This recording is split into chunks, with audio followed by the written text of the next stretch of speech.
Whenever she can, Howey Ou visits the flower market in her home city of Guilin. With her pocket money, she buys tree seedlings to plant in the surrounding area. It's her contribution to the worldwide Fridays for Future protests. Howey joined the movement 4 months ago. She is China's first climate striker.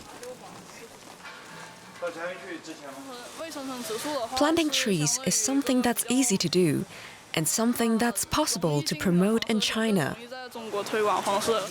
Inspired by young people around the world, Howey started demonstrating in front of the local government offices. She was soon escorted away by the police, who warned her of serious trouble if she continued. To keep going would have taken a lot of courage. So I'm hesitant about that. I don't consider myself especially brave. Turning her back on activism was also out of the question. Now, several times a week, she's out planting trees and posting about her activities on social media. She hopes to convince more young Chinese to join the movement. University student Danny is with her today for the second time. The Chinese government has made improving the environment one of its key goals, but it keeps a tight lid on discussion.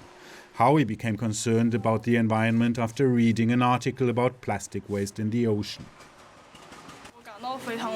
I started really worrying that such a big problem wasn't getting enough attention and nobody would take action. I was terrified every time I thought about it, sometimes every 10 minutes. I couldn't concentrate on anything anymore. China's rapid development has taken a huge toll on the environment. The country is now the world's biggest emitter of greenhouse gases. Air quality is one of people's top concerns, but eco-activism is rare in China's repressive political system. The 16-year-old student has now been striking for 4 months.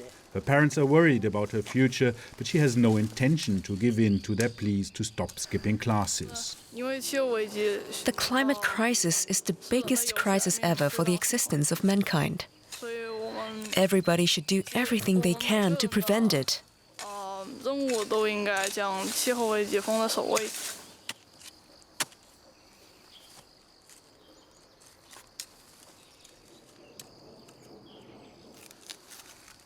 Howey has asked a relative to let her plant the trees on his property. In China's densely populated countryside, it is not easy to find uncultivated land. The elderly farmer says he understands and supports the young activists. It used to start getting cold in September, but now it's summer until October, November. Look at how warm it still is. Howey says she has planted 200 trees in the past 6 weeks, but even more important to her is to raise awareness among China's youth. Today it's the farmer's son. She explains what climate change is, and he can join with young people around the world to stop it. Joining us now is Sam Geall, Executive Director of China Dialogue. Sam, I suspect air pollution is one of them, but give us the top 2 or 3 environmental problems that China is facing today. Certainly air pollution is a major problem, not only the choking smog in eastern seaboard cities, but also in western and northern areas of China, particularly heavily industrialized coal-producing regions.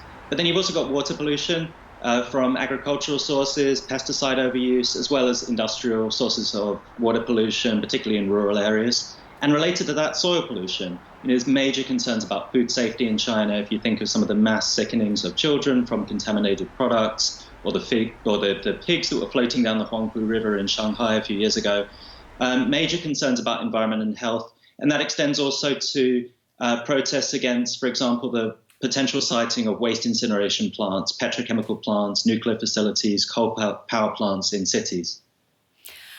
I want to look at China's international commitments, particularly with the Paris Accords, the international agreement to reduce emissions. How would you grade China on that? And do you think its position has changed since the United States withdrew from that agreement?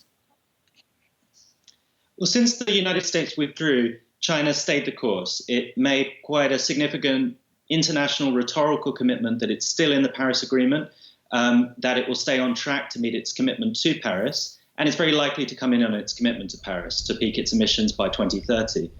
The problem is China could be a lot more ambitious than that. There are also concerns that partly because of the trade war and the lack of a strong relationship on climate with the United States, there's been some kind of slackening of previously quite stringent regulations on air pollution, for example.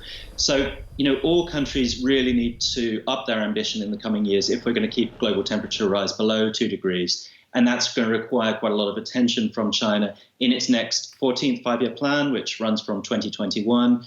And there's going to be increasing scrutiny also of China's overseas investments along the Belt and Road and how those affect global temperature rises. I want to go back to the video report and that young woman working and putting in her fair share. What is your sense of youth in China? Do they care about the environment? Are they talking about it on social media? And what are they trying to do? Because they can't protest and participate in a Fridays for Future. You can't do that in China. So there's been some recent polling about the concerns for young people in China today. And while there's a widespread public understanding of the causes of climate change, there's not a lot of skepticism about the fact that it's human-caused. It's not really the top priority for a lot of students and young people. One recent survey shows that education, employment, housing, healthcare, business opportunities all ranked above environment, not only, environment even broader than climate change there. So it doesn't seem like it's the same kind of priority for young people compared to how it is in Europe or the United States. Having said that, there are widespread concerns about more direct pollution effects of air pollution and effects of water pollution on health and soil contamination and so on.